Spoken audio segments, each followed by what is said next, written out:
Thank you. Welcome back to the meeting. Mr. Miller has drafted his best work in 2 minutes here. And this is to address the area that Rick brought out, the concerns about making sure that the architectural materials used are what we want. Actually, it gives us the authority to review them, I guess is the best way to put it. Adding paragraph number 5 to building standards, section J. All buildings shall conform to a consistent architectural theme that creates a village-like environment as approved by the commission. And that gives us the authority in our site plan review to determine what that is. Building materials. Right. We've addressed all the issues before us in the proposal to amend the zoning regulation for the town of Orange. I don't know if all our concerns have been met by all our members, but I think we've all expressed our opinions, and it's time to move forward. So I will ask for if anybody's prepared to make a motion, and let me just get out find my agenda. Tammy, do you have one right there?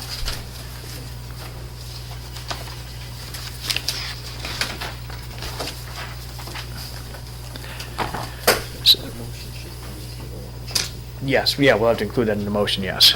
I'm asking for a motion to amend section 38327, special uses in the residential RES district, and to add section 383143.3, special standards for active adult community, age-restricted housing, submitted by Sunrise Hill Estates, LLC. The public hearing was closed on issue on September 4th. So at this point, I'd like to ask for a motion. We've incorporated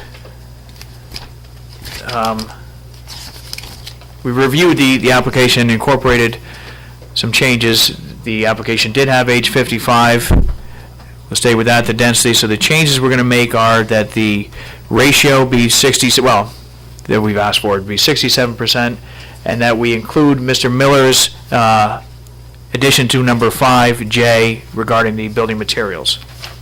Also, just so we're clear, and correct my mistyping on section A4, substitute 21 for 18 in the first line, and section H2. That's right. Knock out after the word shrubs. Right. Correct. So I'll ask for a motion. Would it be sufficient for me to say so moved? I mean, did you recited the? I don't know if it would be sufficient because as chair, you're not supposed to make a motion, so I'd prefer if somebody else mentioned those stipulations. I'll do that. I move that we approve the applicant's petition to amend the Orange zoning regulations, to amend section 383-27, special uses in the residential RES district, and add section 383-143.3, special standards for active adult community, age-restricted housing, submitted by Sunrise Hill Estates, LLC, for which matter the public hearing was closed on September 4, 2007. The proposed amendments that we're reviewing here are dated August 30, 2007, and we are going to make certain corrections, additions. I think we should reference Mr. Miller's review because that's really what we base the majority of it on. So we'll Yeah, go that's back. what, Okay. okay, September 11th, 2007 memorandum from Brian J. Miller to the Orange Town Plan and Zoning Commission, in which he makes certain additions, corrections that we're prepared to move on, with a few exceptions. Section A4, there's a reference to 18 years. Under the age of 18 years, we're going to change that to 21 years.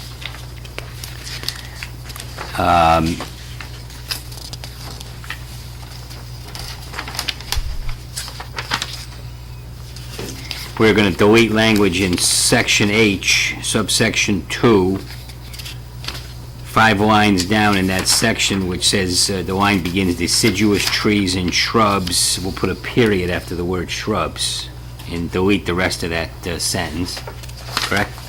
Yes.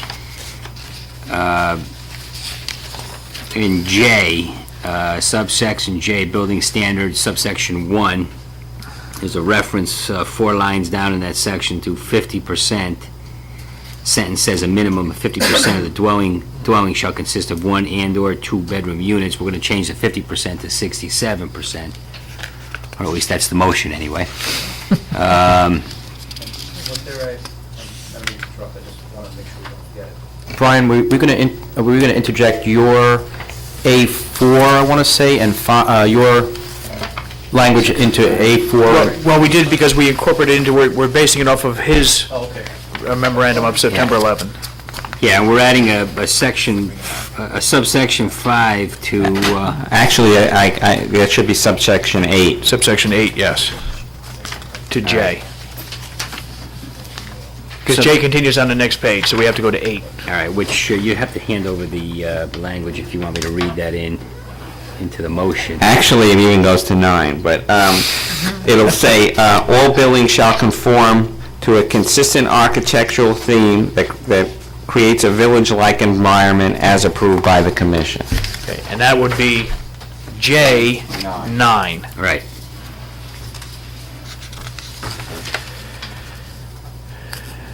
Okay, we have a motion. I believe that was the entirety of it, right? I believe so. We have a motion. Would anybody care to second the motion? I'll second the motion. Any further discussion? There being none, all those in favor of the motion signify by saying aye. Aye. Aye. All those opposed signify by saying no. Motion passes 3-2. If the commission wishes to move on to the special permit application and site plan application, might as well go through it.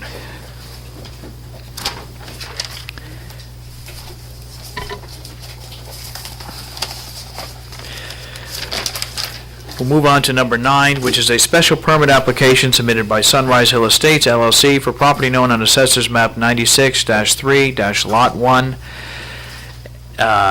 1A through U, aka the corner of Route 34 and Grassy Road, bounded by Skyview Terrace, total of 36.8 acres. The proposal is to construct an active adult community, age-restricted housing.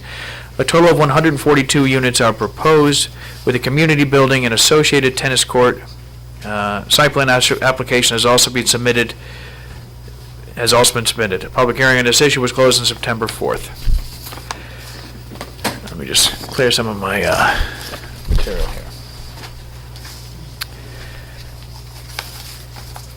During the site plan application, or during the public hearing, we talked about several changes. One of them was that the applicant proposed to modify the main entrance and exit by pulling back the center divider in order to provide queuing to provide for 2 lanes there. I think they said that they're going to be queuing for 2 or 3 cars, but it did permit for 2 lanes there. I think we should incorporate that into the site plan. They proposed traffic calming measures in the emergency exit by cutting grooves into that roadway. I think that's a good idea, but I think that in order to protect those existing homes, I know the fire marshal was opposed, or the fire police chief was opposed to having a gate there, but I think having kind of a breakaway gate there. You ever seen the wooden ones that come down that if you were to hit it with a truck or even a car, it's going to smash to pieces, but they still lift up and down. In the event of emergency, it would take no time at all to go through that type of a gate, but you're not going to go through it with your car. Is that something you've run by the police commissioner? I have not, but, because the public hearing was closed, and I didn't have the opportunity, it was a thought, but I don't think that he would be opposed to that if it were a breakaway type gate. His concern was, just as we've expressed a concern before, that, if you have an emergency access, it doesn't do you any good if you have to stop and unlock and everything else. But I think in this type of situation, I think that would be appropriate to protect the existing homes there from an undue traffic situation. We put in there something to the effect that it's an automatic Or you want, it's not going to be raised or lowered except for, I think it would be, I think we'd have to incorporate, they would have to be raised and lowered, it's, they do have such gates, but I think it also has to be constructed in such a manner that it can be, knocked through without damage to a vehicle, which is, What's the location of this gate? this is the one that would be at the, end of Skyview, into Skyview? it's into Skyview, yes. There's a residential area. And I do think that, that would be important. I think it's important to protect the residents. As Judy pointed out, or a couple of people pointed out, I think that, if you live in that end of the development and you don't want to zigzag through a 10-mile-an-hour zone, if you can scoot out that driveway, people are going to do it. I mean, the calming measures as described by Mr. Gordon, I think, should be incorporated into the plan as well. But I think this extra step would go a long way to protect the residents and keep their homes the way they were. And I think, I think we owe it to the residents to do that. It's not something that's going to be costly. Go ahead, Ozzie. We also talked about signage. Didn't we talk about emergency vehicles only type signage at Yes. that location? As a means of deterring traffic from traveling If on we didn't, I site. think it's a good idea. Yeah, some people may actually follow it. Yeah, but I don't know. I think the gate would be a better idea. No, I think it both, yeah. Yes. I think both as well. I think we have to incorporate signage both on the end of the road and also where it goes into, from the community into that, we should incorporate signs as well, require signs, emergency exit only and so on.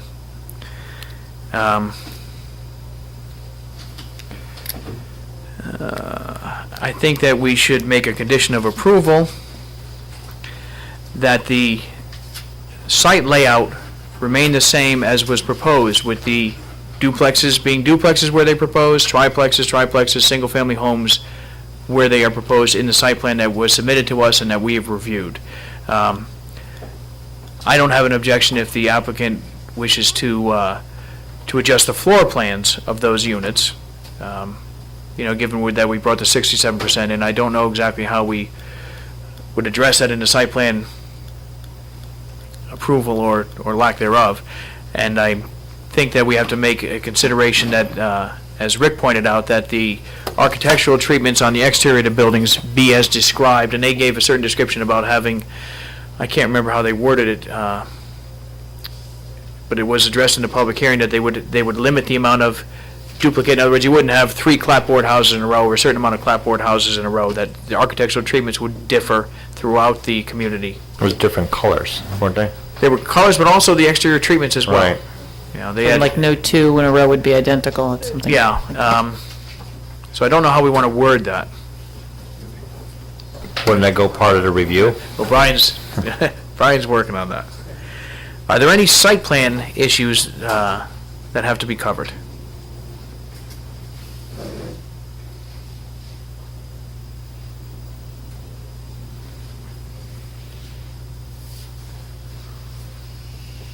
Or any other site plan concern? We were addressing the traffic. Is everybody in agreement that we should not only have the grooves in the pavement, but also some type of a breakaway gate?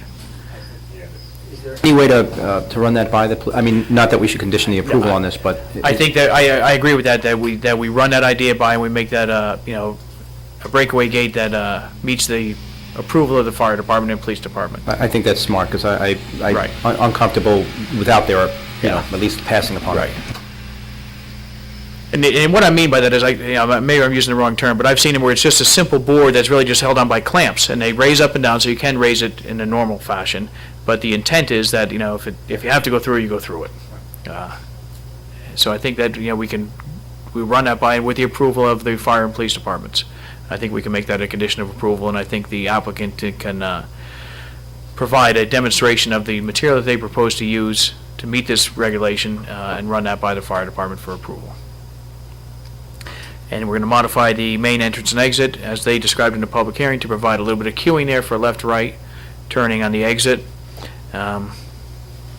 Again, it's my opinion that the setup now, or the layout now of the duplexes, single-family, and triplex units remain the same as proposed on the site plan that was submitted to us. and that we incorporate the suggestion that Rick had, that we ensure that the architectural treatments be as submitted to us in the plans. Is there anything that we're missing here? Does the town attorney have any comment?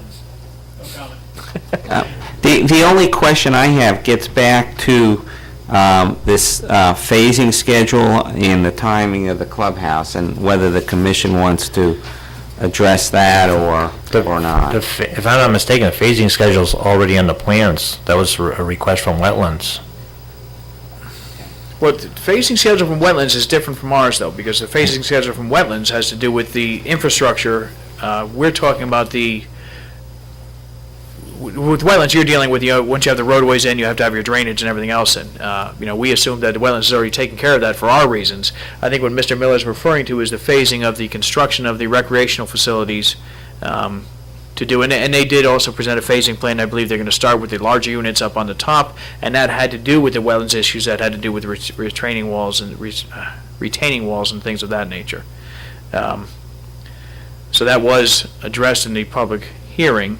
But I think now what Brian's alluding to is, do we want to ensure that the recreational facilities are built in the form of a bond, or do we want to set a percentage of buildings that have that, after a certain percentage of the buildings are completed, that the recreational facilities have to be completed? One thing we have to keep in mind is they did express during the public hearing that they wanted to use that entrance, that secondary entrance off of Grassy Hill Road during the construction phase. It would limit the amount of interference with the existing homes as they built them, and there were several other reasons why they wanted to use that entrance and exit, which would interfere with the construction, or at least the opening of the recreational facilities, until quite a bit of the work was completed. Is it possible to handle this issue administratively? If we decide to do it in the form of a bond, yes, it would be done administratively. We would approve that a bond be submitted in order to cover the cost of these things as provided in our regulations, but the amount of the bond is determined by the town engineer, correct? Yes, I was speaking more to the timing of, when, your question is as to, we want to say, well, once 50% of the units are complete, they have to then complete work on the clubhouse. But the way the regulation was written by Mr. Miller was that we have the option. We can do it in that mode, or we can just say, look, we're going to make you post a bond, so that, if it's not completed, you have sufficient money in the bond for us to go out and have it completed. Well, looking at the plans, the clubhouse and the tennis courts can be built, and they still could use the parking lot for that as their entrance and exit. It's just, Right, the facility won't be used. Right, they won't be used, yeah. Right. So so the question is, do we want to use the approach that we bond for the completion of it, or do we want to set that it has to be built as a certain percentage of the development is completed? Well, that could be the choice of the developer, if he wants to put the money up or a certain amount of units. I was going to suggest that right now you bond for all the improvements. If the developer doesn't want to do it that way, then he communicates it to the commission, and the commission could work something else out. I would think the developer probably might want to work something else out, but this is what you put on the table now. Okay.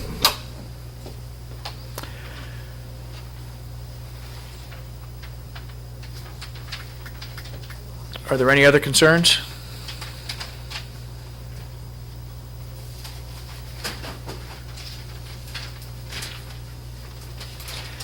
Vin, if the, you're looking tired back there.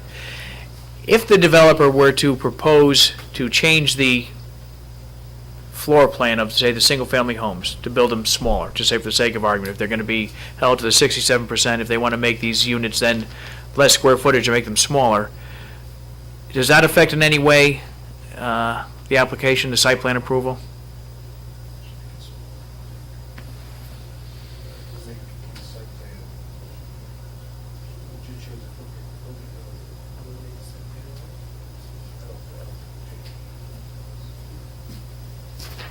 I know they'd be held to the setbacks and to the separations and everything as proposed. I don't think, are you talking about Are they actually changing footprint where the foundation of the building is becoming No. smaller, or they're simply taking off a second level and becoming a ranch style? I'd say more in the line of if they're taking off a second level, or maybe making the second level smaller or something of that nature. You know, a different roof treatment that would, you know, and I don't know if the developer would want to do that. I'm just questioning if they decided to go down that route. I would think, I mean, if you go from a 3-bedroom, which is whatever, 3,000 square feet, and you don't want to make a 1-bedroom and 2-bedroom, add the square footage to that, because you're not going to make a 2-bedroom, 3,000 square foot. Actually, I would think the footprint should change. Well, I think it's likely that the footprint will change to some extent in some situations, maybe not all, but footprints always change anyway. One of the conditions that Chairman Clark indicated is that the site layout remain as proposed as to the layout of the unit. And by putting that condition on, is if the developer has to go back and kind of tune up the engineering a little bit to reflect a different grouping of units, then they just come back with another site plan amendment. The other alternative is to make that a condition, you know, and then have them do it. But right now, I mean, there's probably, on a project of this size, I'm going to bet even without this, there's going to be some adjustments on the site plan request. keep in mind too that this is also a proposed 5-year project, and our regulations limit the approval to 2 years, so they're coming back to us anyway for an extension. They'll come back. Yeah. Okay, so that's not necessary to incorporate any change in that because they'll come back to us anyway, so. Okay. Are there any other issues to do with the site plan application? Is anybody prepared to make a motion with regard to the site plan application? I guess I will. Take a crack at it. This is actually a special permit application and a site plan application, so they're Yeah. combined. Okay, I move that we approve the special permit application submitted by Sunrise Hill Estates LLC for property known on Assessor's Map 96-3, Lot 1, 1A through U, also known as the corner of Route 34 and Grassy Hill Road, bounded by Skyview Terrace. Total acres 36.80. Proposal is to construct an active adult community, age-restricted housing. A total of 142 units are proposed with a community building and associated tennis court and parking. A site plan application is also submitted. Public hearing was closed on September 4, 2007. I make this motion subject to the following conditions: that we the plan reflects an entrance to the site sufficient for the queuing of vehicles on 2 lanes. Yeah, on the exit, yes, On the exit. yes. That we provide for a breakaway type gate, subject to the approval of the police and fire department in town. At the emergency exit. At the emergency exit. And that we also, the plan provides for emergency vehicles only signage at that same location. And I think we should incorporate the pavement grooves as described at the public hearing too by the applicant. Let's, Okay, at that site, my opinion at least. all right. And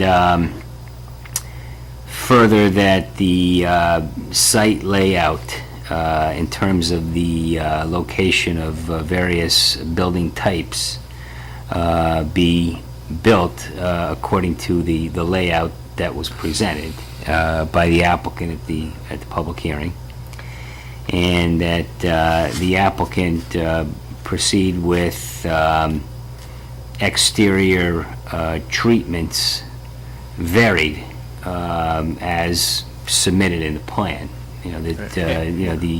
The exterior treatments on these various buildings are varied as they had proposed. And I think also we have to mention that the materials as described during the public hearing are adhered to as well. In other words, like Rick said, we don't want to come in with vinyl siding. Right. Were there materials? There were materials submitted in there. You know, Okay, and so then I would say that, materials proposed to be used by the applicant, that's, that the applicant will conform to what had been represented regarding these materials at the Yes. public hearing. And I think finally that the applicant provide a bond for improvements pursuant to what will be Section 383-143-4N subsection 2. Yeah, and we also have to include our normal procedures, that we do normal bonding and procedures to do with any subdivision, that they be incorporated in here. Yes. That's sufficient. Right. Did we have additional language that you were working on, or are we all set with that? The only language I was working on was the diversity materials, but I think Ozzy covered that. Okay. We have a motion. Would anybody care to second it? Second? Any further discussion? All those in favor of the motion signify by saying aye. Aye. Opposed? Motion passes 3-2. The next part of the application is the application for temporary earth materials removal and filling. I think we have to hold off on this because we have to make sure that we have the available signatures, and I don't know that we do or not. Bo, can I interrupt for 1 second? Certainly. We didn't specify an effective date with respect to the amendment To the to the zoning zoning regs. regulations. Right. They did. Ben, we need to make these effective on both the zoning regulation and the site plan application. The zoning regulation will be effective, we have to give, I can't remember the legal requirements. Publishing. You'll have to publish it, I think it's 15 days. Yes, it had to be published within 15 days. Can- Okay. Make it effective a week from now. Why don't we Monday. be safe and make it effective a little bit further out, effective October 1? Well, that's 15, it's now September 18th. Okay. Monday? So if you were to go 15 days from tomorrow, that's going to be, tomorrow's the 19th, 29th, brings you to what, October 3rd? Yeah, I don't know what day of the week that is, let's just check. it's during the week. October 3rd is Wednesday. It's a Wednesday. I would probably go out a week beyond that, yeah, go out a week beyond that. So it's if there are any petitions that are filed, you may not, I would go a week out after the October 3rd. So you would say effective October 10th? You know what, maybe we should, Tammy, do you have, I know that Paul has a copy, but I don't have it with me. There's a little book, what's legally required. I would like, That's the one. Right in here, it sets our dates. That's required. So while that's being reviewed, we can go on to the re-subdivision application. Yeah. It's not always You don't have a right. copy of that? Yeah. Oh, it's a It good breaks down all the thing it is. book. It tells you, the time limitations and so on. yeah, Uh, I'll have that. Okay.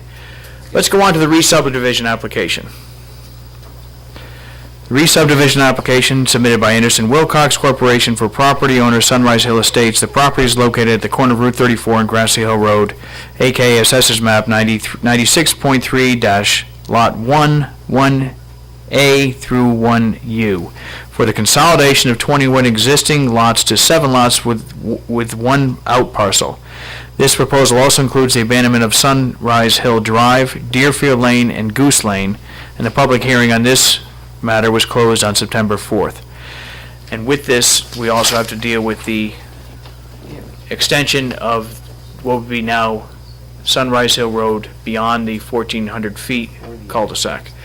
We had the letter submitted by both the fire department and the police department that they saw that there would be no negative effects by extending this beyond that. And in the fire department's letter, he noted that this is all dependent on 200 public water, which is going to serve those other homes as well in a much better fashion. Is there any objection to that road? I don't know what the total length would be, but it's not very far beyond the 1,400 feet.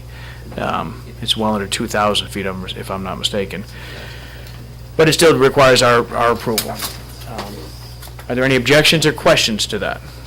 Not to the issue of the cul-de-sac issue. Someone describe to me again, what is the one out parcel? What's that? The one out parcel would be this new parcel. I understand. So instead of having the 22 or whatever parcels are going to go to the 7 single-family home developments and this one out parcel, which we've already addressed in the other issue. Usually when you have these extensions, that's what we do. You go and you look for if there's any concerns, if there's going to be a large number of people. For instance, with the Ravens one, we were concerned that there was a large number of people at the end of the cul-de-sac. This is not the case here. And there is, even though there's not a road access and egress emergency, there is emergency access and egress through the proposed new development. So I don't see it being an issue, and I don't see the other issue, being any objection to that. Any questions or comments?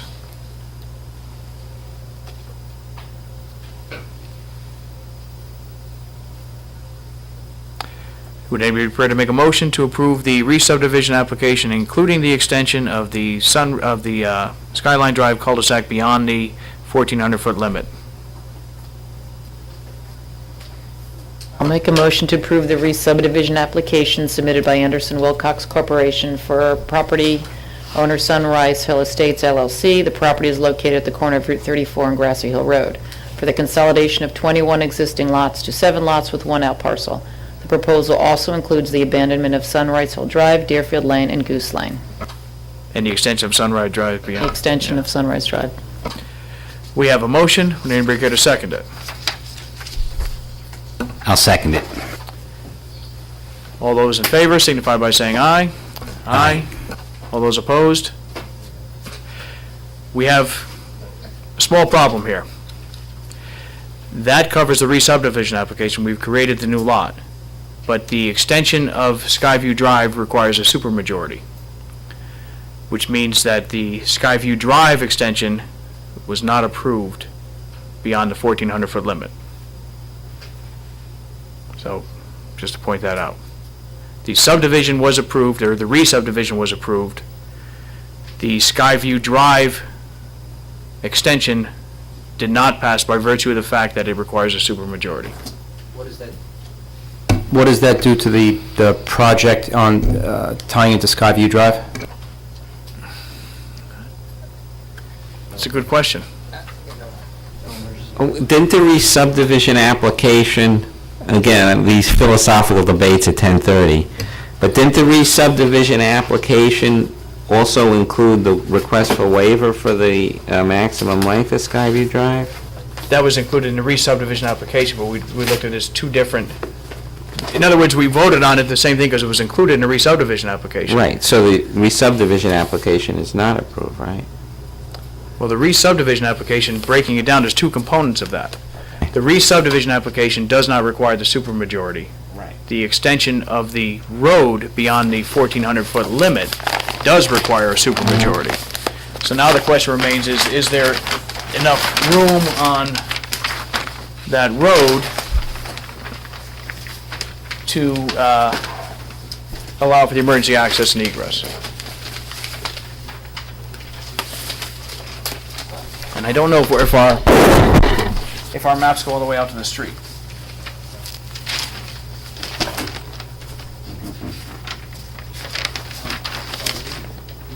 Yeah, they do. Let's see if we can get a rough scale here to see.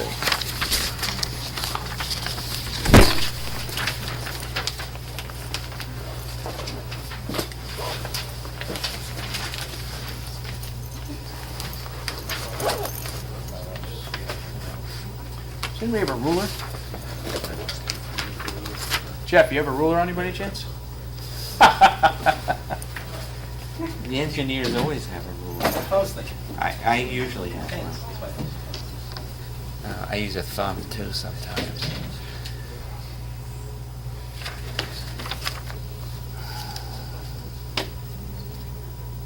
400.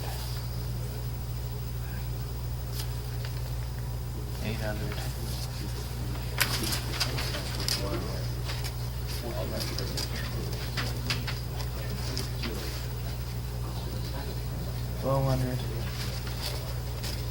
Well, we're talking about the, you can go, Go ahead. sorry. We're talking about the extension of the emergency road to Skyview Road?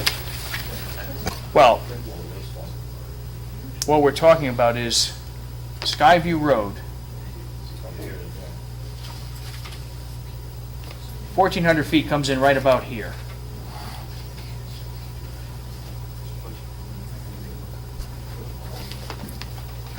And the proposed, Well, there's the emergency access, right? through there. well, that's, the emergency access would come at the end of it. Well, As proposed, so they would What does the require, regulations require? puts us to be about, right about From the here. end of the existing Skyview? No, No, from okay. Grassy Hill Road, Oh, Grassy Hill Road. which allows them to come down here to a point like this. And under the existing regulations, that has to be near the cul-de-sac? Correct. And the existing regulation has to be in the cul-de-sac, so the applicant would have to come back with a, so the applicant would have to come back with a revised site plan application, moving the emergency exit from here to up here. How am I supposed to do that? Pardon me? Just query something. By a simple majority, you approved the re-subdivision, which was the active adult community and the extension of Skyview, the lots off of the extended Skyview Road, correct?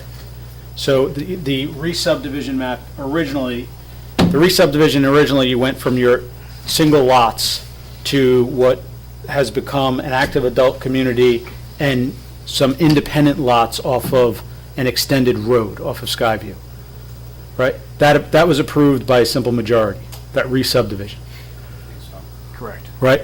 So now the question is. And now we have a in re-subdivision order- application now- that was approved that doesn't meet our criteria. But I think what you've effectively done is you've created a private lane, so it remains public up to the existing cul-de-sac, and then from that point forward, it is a private lane because you haven't approved it by a supermajority. So you have approved lots because you approved it by virtue of your 3-2 vote on your re-subdivision. So you have your approved lots. Now the question is, should you extend the cul-de-sac by the additional whatever the 1,400 feet, whatever it is, and that requires a supermajority, but the lots are already approved. So the road, if you don't approve it by way of supermajority, then I think would be characterized as a private lane, and it would have public services up through what is the existing cul-de-sac. And I think it's a problem with your regulation, because you were allowed to proceed in the form that you did, and you approved the regulation that now has lots that are accessed by private lane. Now the question is, should that be an accepted road, and it requires a 4-1 majority? And if you don't approve it to a 4-1 majority, I think it remains a private lane, which has obvious problems. Who's responsible for snow removal, who's responsible, so there are obvious problems there, but I think it's a problem with your regulations, that, obviously weren't Could pursued. the applicant come in with a, what are the choices here? I would think, and I can only speak if I were the applicant, I would simply come in and move this proposed access, emergency access, to here. This road has the right to be here. I would just slide these houses down and come right through here.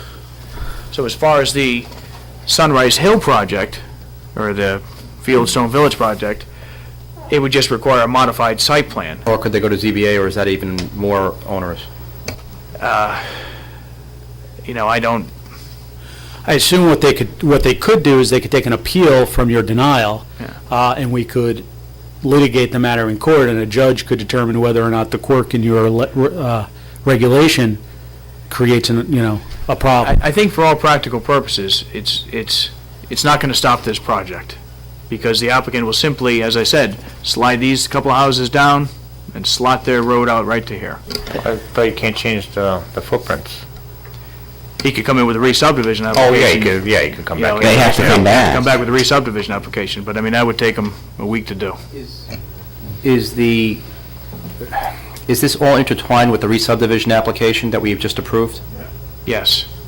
Is there a way to parse it out so that the approval of this road is done separately?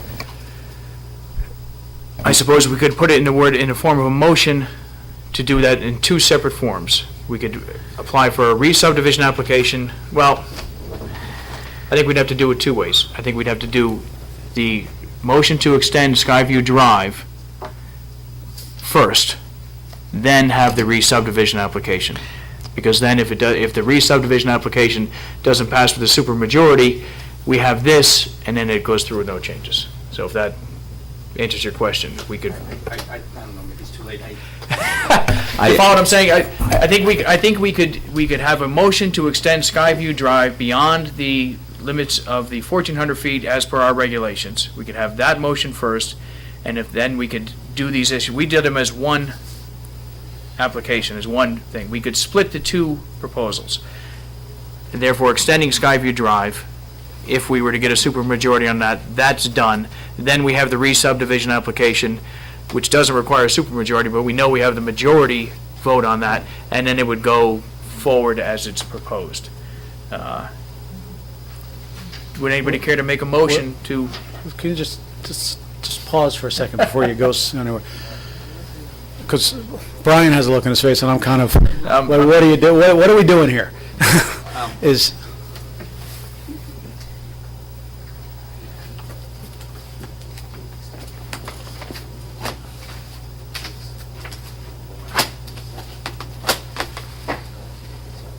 If it's a waiver, and that waiver's not granted, then they cannot grant the re-subdivision. If they did, but they did it the wrong way. We did it the wrong way, the opposite way? You would vote on the, I just was, again, it's getting a little late, but usually the customary, when you're dealing with just a regular subdivision, and there's a waiver requested, you vote on the waiver either first or in conjunction with the subdivision. And as you correctly pointed out, you need the supermajority, so if the waiver's not granted, you can't really grant the subdivision because the subdivision doesn't conform with the subdivision regulations. Now, I'm not sure how to kind of go back in time to remedy this, and that's why I think you asked Mr. Marino to stay late. We'll come back in the morning, Vin, and you can let us know. Do we have a means of going forward from this point, or do we have to take a break and analyze this and come back at a later date? well, I think irrespective of the outcome, we want to make sure process is proper. Exactly. And that's what that's the only thing I'm concerned about at this time. Okay. You've now have a motion that was presented, that was seconded, that passed. Well, I mean, there's a couple of issues that we're going to deal with regardless of what should have gone first. We have what has been done. Why don't you next meet when? First, what's it, 2nd or 3rd of October? The 2nd. October 2. You need to check with Paul about the earth materials and soil erosion controls, so we have the signatures there. That gives everybody some time to, Let's digest this. need to check with Paul about the earth materials and soil erosion controls, so we have the signatures there. That gives everybody some time to Let's digest this. digest this and come back with the proper way to do it. No matter what, we want to make sure our i's are dotted and our t's are crossed. Absolutely. So, Is it appropriate for me to make a motion to absolutely. go home?